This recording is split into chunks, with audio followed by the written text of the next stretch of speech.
उस भ्रष्टाचार को देखते हुए कांग्रेस को अपनी ज़मीन खिसकती हुई लगी, इसलिए उसको सहारा लेना पड़ा आप पार्टी का। जानता हूँ कांग्रेस से अगर कंपटीशन करेगी तो वो बिल्कुल पूरी तरीके से चुनाव में पराजित होगी।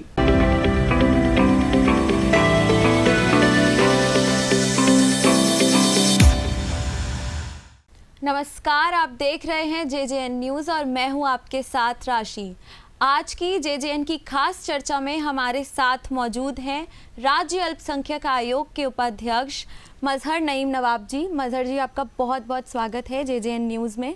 शुक्रिया, धन्यवाद बहुत बहुत जी। तो मजहर जी, राज्य मंत्री के तौर पर ये आपका दूसरा कार्यकाल है, तो अब तक आपकी क्या उपलब्धियां रही हैं? देखिए, जिस तरीके से शिक्षा के क्षेत्र में मैंने पिछले 1 वर्ष में बहुत सारा काम किया है। बच्चों को छात्रवृत्ति और जो बच्चे MBBS हायर एजुकेशन प्राप्त कर रहे हैं, कम से कम उनको स्कॉलरशिप जो मौलाना आज़ाद ट्रस्ट से उनको लोन की सुविधा, एजुकेशन लोन और उनको छात्रवृत्ति दिलवाने का काम मैंने किया है।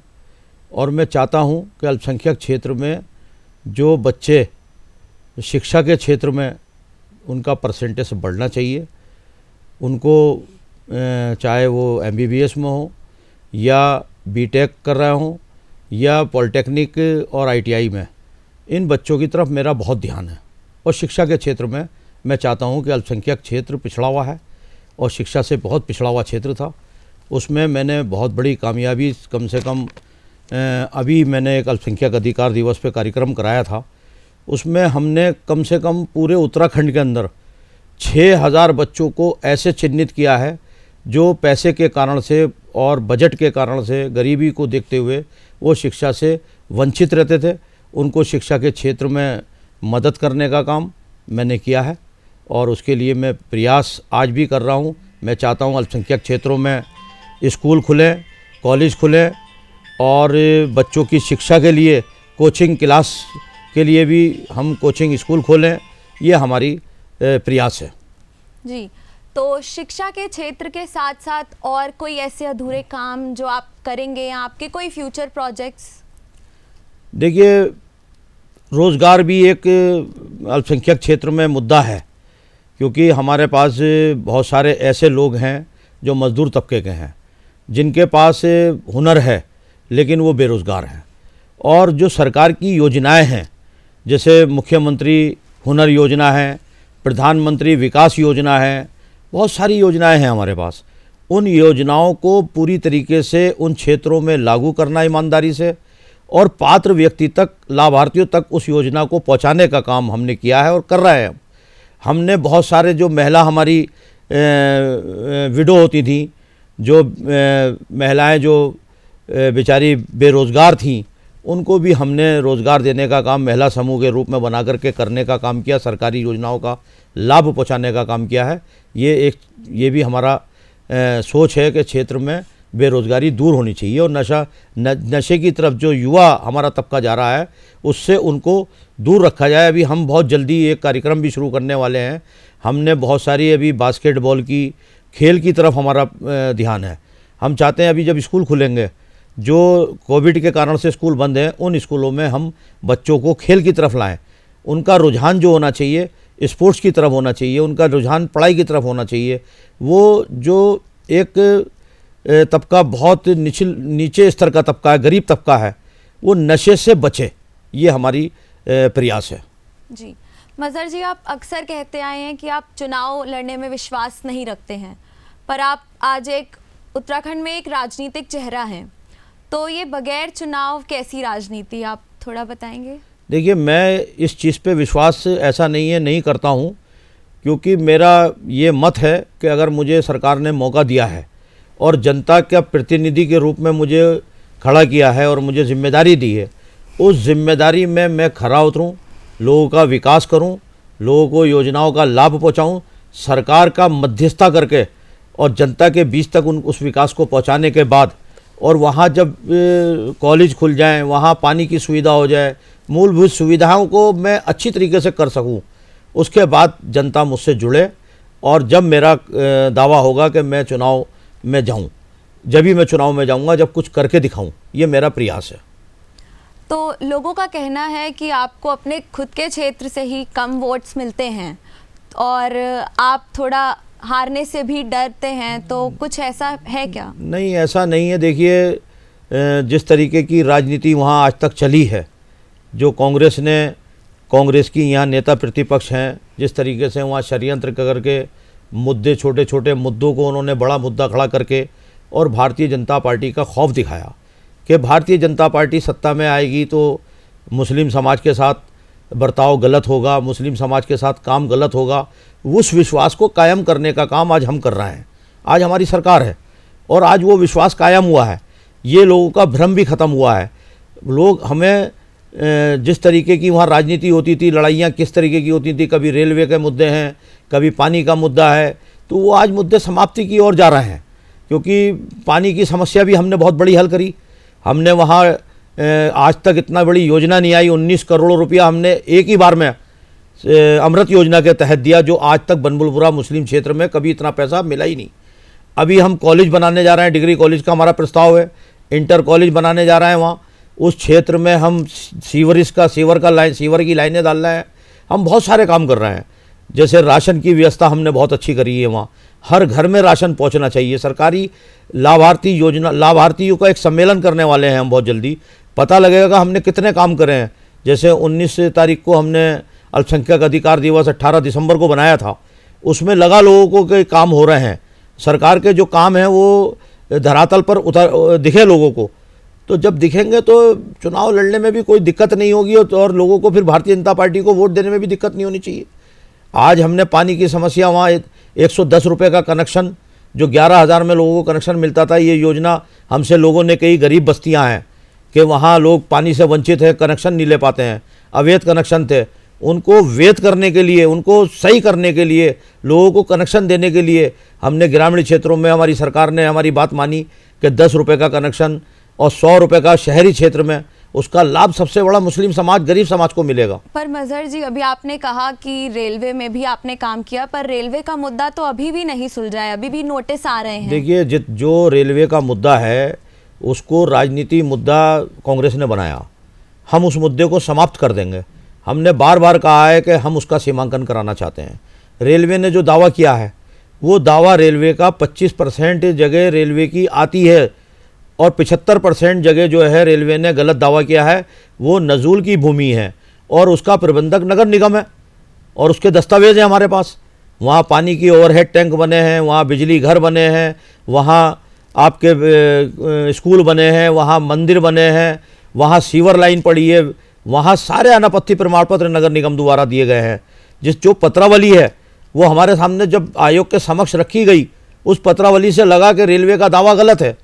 हम उस पर सरकार को भी लिख चुके हैं और प्रधानमंत्री को भी हमने पत्र लिखा है, हमने रेल मंत्रालय को भी बताया है और आयोग में ये मामला चल रहा है। आयोग बहुत जल्दी जो है उसका सीमांकन करा के जो वो मुद्दा है वो पूरी तरीके से हम ख़त्म कर देंगे और अगर कुछ लोग रेलवे की जद में आएंगे तो उसको बिठा करके हम पुनर्वास के लिए सरकार से बात करके उसका निस्तारण कर देंगे।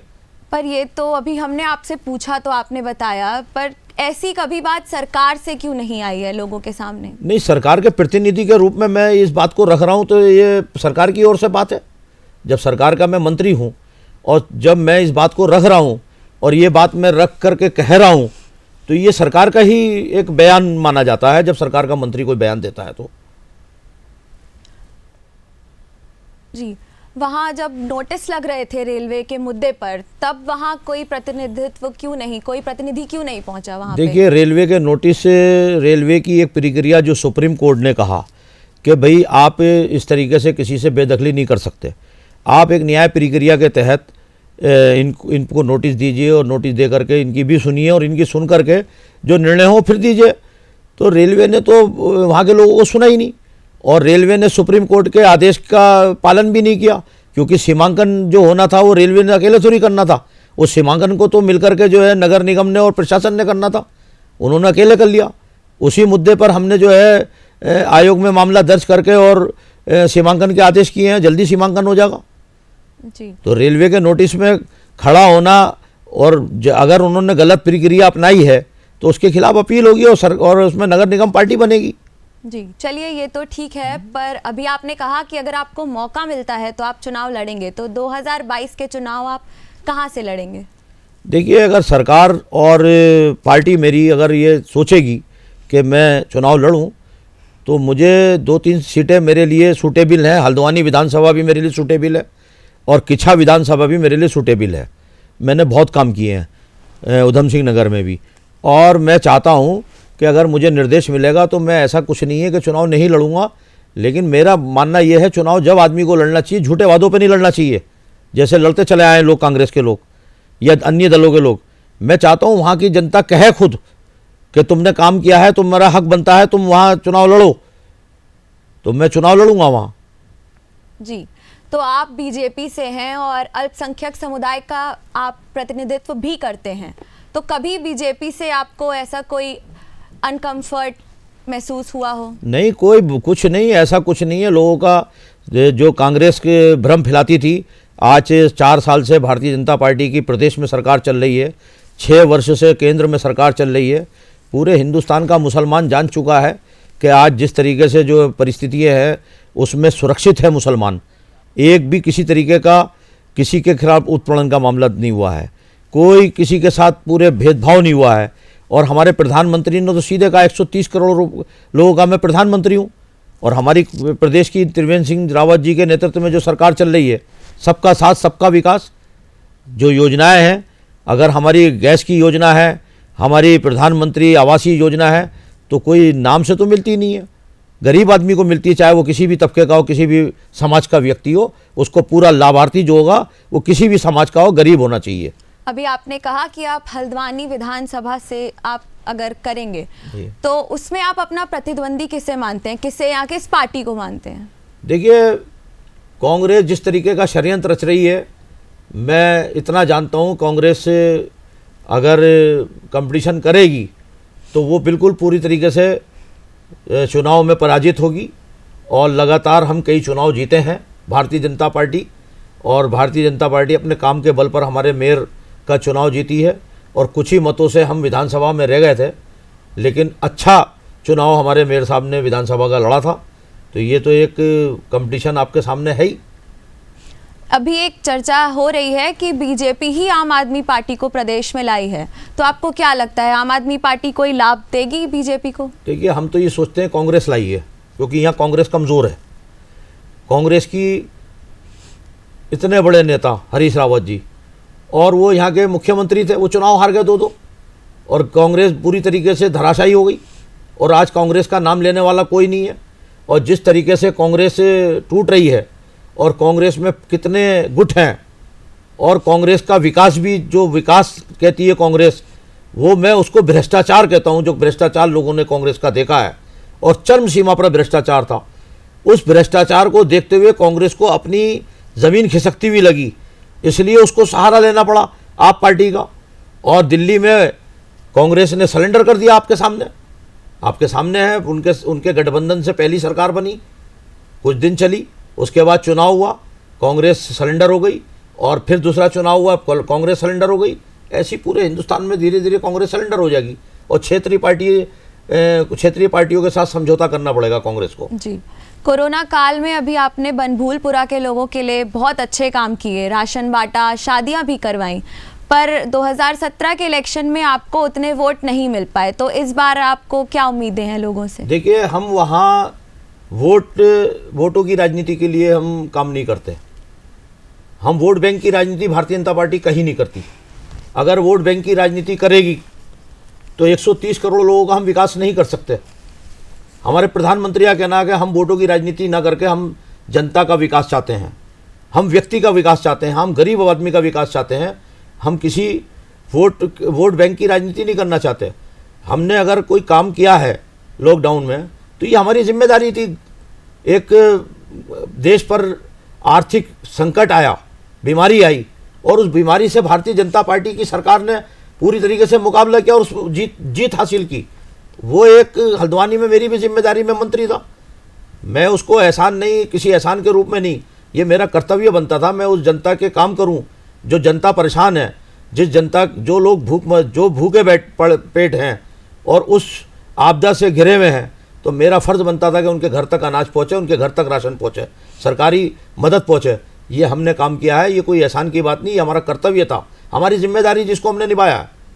जी, अभी किसान आंदोलन काफ़ी चर्चा में है और किसान भी बीजेपी से काफ़ी नाराज़ हैं, तो आपको क्या लगता है, कृषि कानून रहने चाहिए या हटा देने चाहिए? देखिए, लगातार 2 महीने से हमारी सरकार किसानों को बिठा करके और किसानों के हिसाब से उस कानून में संशोधन कर रही है, और जो किसानों को अगर कोई परेशानी थी, उस परेशानी का पूरी तरीके से हल निकाला सरकार ने। लेकिन सारा कुछ जो कुछ भी चल रहा था पीछे से, पर्दे के पीछे से जो राजनीतिक दल जो भारतीय जनता पार्टी के खिलाफ खड़े हैं, जिनकी ज़मीन खिसक गई है, जो किसानों का सहारा ले रहे थे, जिन्होंने किसानों का सहारा लेकर के 26 जनवरी को देश का अपमान किया, और उस 26 जनवरी में देश के राष्ट्रीय झंडे का अपमान किया, वो जनता के सामने आ गया। आम जनता, आम देश के सामने वो सब कुछ आ चुका है। अब उसमें कहना कुछ बाकी नहीं रहा। वो किसानों का आंदोलन नहीं था, किसानों को तो बरगराया गया, किसानों को तो आगे खड़ा करके और पीछे से उस आंदोलन को चलाने का काम कांग्रेस हो या लेफ्ट पार्टियां हो, जो जिनकी ज़मीनें ख़त्म हो गई, जिनके सत्ताएं ख़त्म हो गई, उनको सत्ताओं का डर सता रहा है। उनको सत्ता जो सपने में दिख रही है, वो सत्ता को हासिल करने के लिए वो ये षड्यंत्र रच रहे हैं और देश का नुकसान कर रहे हैं। उनको समझना चाहिए, देश के खिलाफ काम करने वाला को जनता बख्शेगी नहीं किसी भी हालत में। जी, अभी वक्फ बोर्ड संपत्ति पर भी काफ़ी विवाद चल रहे हैं, कब्जे भी हो रहे हैं, तो इन पर आपके क्या विचार हैं? देखिए, वक्फ की संपत्तियों पे पिछले 70 सालों में काम नहीं हुआ, लेकिन इन 3 वर्षों में बहुत अच्छा काम हुआ है। मैं अपने उत्तराखंड की बात करना चाहूँगा। हमने 2 वक्फ ट्रिब्यूनल बनाए, एक कुमाऊँ वक्फ ट्रिब्यूनल बनाया, एक हमने गढ़वाल में वक्फ ट्रिब्यूनल बनाया। हमारे कम से कम नहीं, उन दोनों वक्फ ट्रिब्यूनलों में कम से कम 2000 मामले जो है वो दर्ज हैं, और कुमाऊँ का वक्फ ट्रिब्यूनल इतना शानदार काम कर रहा है कि कम से कम हमने 200-250 संपत्तियाँ खाली कराई हैं पिछले 1-1.5 वर्षों में, और उनकी आय बढ़ाई, उनकी आमदनी बढ़ाई, और उनको माफियाओं से छुड़ाने का काम किया। हल्द्वानी में भी बहुत सारी वक्फ संपत्तियाँ छूटी हैं, एक हॉस्पिटल बनने जा रहा, बनमुलपुरा में बहुत बड़ी वक्फ संपत्ति को हमने आज़ाद कराया है, उसको वक्फ माफियाओं से छुटकारा मिला है, और हम वक्फ पर काम कर रहे हैं, हमारी सरकार काम कर रही है। लेकिन इसमें एक दिक्कत है। इसमें दिक्कत क्या है कि कांग्रेस के समय का वक्फ बोर्ड गठित है, और वो एक न्याय प्रक्रिया के तहत वो वक्फ बोर्ड में अध्यक्ष और उनके सदस्य जो हैं वो कांग्रेस मानसिकता के बैठे हैं। उस समय चरम सीमा पर भ्रष्टाचार था, उनको वही आदत पड़ी है, काम करने की आदत नहीं है। और हमें लगता है कि 2-3 महीने में वक्फ का नया गठन होगा, तो हम 7-8 महीने जो सरकार के चुनाव से पहले और अच्छा काम कर सकेंगे। इसके बावजूद भी सरकार ने वक्फ ट्रिब्यूनल बना करके उसमें लाखों रुपया, करोड़ों रुपया खर्च किया, और उस वक्फ ट्रिब्यूनल ने अच्छा काम किया है। और आगे हम ये मानते हैं कि फिर भारतीय जनता पार्टी की सरकार प्रदेश में बनने जा रही है।